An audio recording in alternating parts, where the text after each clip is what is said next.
السلطان الملكي.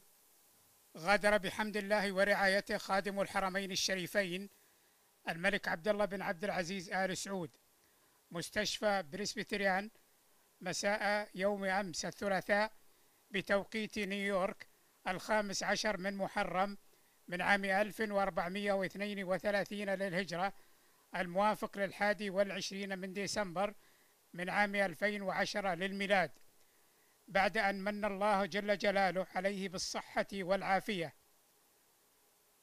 وتوجه حفظه الله إلى مقر إقامته بنيويورك لقضاء فترة من النقاهة واستكمال علاجه الطبيعي.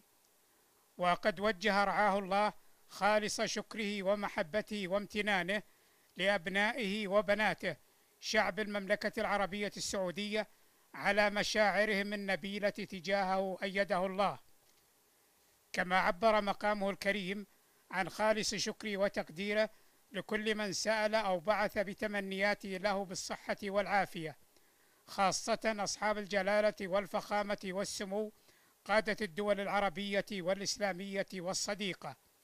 حفظ الله خادم الحرمين الشريفين ومتعه بثوب الصحة والعافية.